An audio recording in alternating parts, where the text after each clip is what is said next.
જે time line છે એમાં એવું છે કે અદાણી પરિવારની પાસે કેસ રદ કરવાની અરજી અથવા બચાવ પક્ષ રજૂ કરવા માટેનો 90 દિવસનો સમય છે। ગૌતમ અદાણી અને એમના ભત્રીજા સાગર અદાણીની સામે અમેરિકામાં જે ફ્રોડ કેસ છે એમાં એક નવા સમાચાર, એક નવું અપડેટ સામે આવ્યું છે।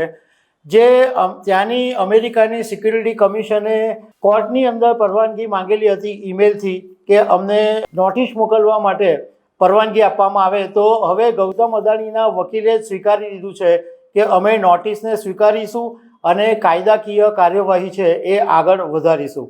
તો આના વિશે હું તમારી સાથે વાત કરીશ। મારું નામ રાજેશ શાહ છે અને તમે જોઈ રહ્યા છો ગુજરાતના સૌથી મોટા ડિજિટલ ન્યૂઝ પ્લેટફોર્મ ખબરછે.com।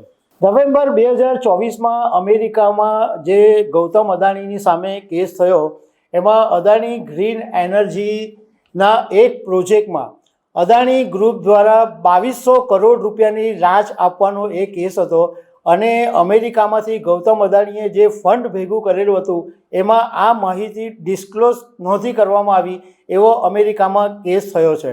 હવે આની અંદર જે અમેરિકાની સિક્યુરિટી એન્ડ એક્સચેન્જ કમિશન છે એણે ભારત સરકારને 2 વખત નોટિસ મોકલાવી હતી ગૌતમ અદાણીને મોકલવા માટે, પરંતુ ભારત સરકારે એવું કહીને એ નોટિસ નહોતી સ્વીકારી કે આની પર સિક્કો અને સાઇન નથી। એ પછી હમણાં તાજેતરની અંદર અમેરિકાની સિક્યુરિટી અને એક્સચેન્જ કમિશને કોર્ટમાં પરવાનગી માંગી કે અમને ઈમેલથી નોટિસ મોકલવા માટે પરવાનગી આપવામાં આવે, પરંતુ હજુ કોર્ટની સુનાવણી બાકી છે। કોર્ટે હજુ ચુકાદો આપ્યો નથી। એ પહેલાં ગૌતમ અદાણીના વકીલે કોર્ટને કહી દીધું છે કે અમે આ નોટિસ સ્વીકારવા માટે તૈયાર છીએ અને અમે કોર્ટની જે કાર્યવાહી છે એ આગળ વધારીશું।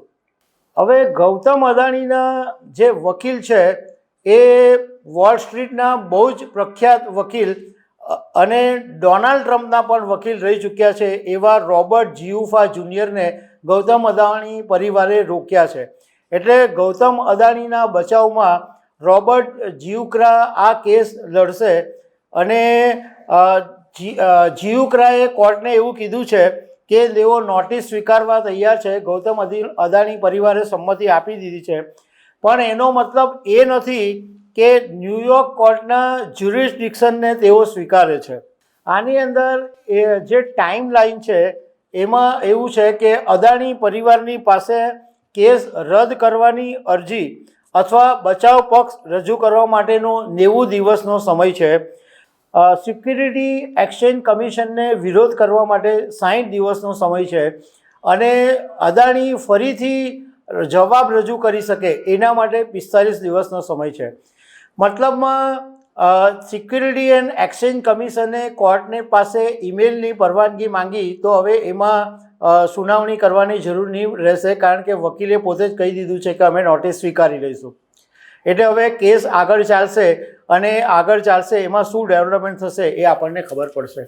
તો દર્શક મિત્રો, આવી અનેક વાતો સાથે અમે તમને મળતા રહીશું। Thank you very much.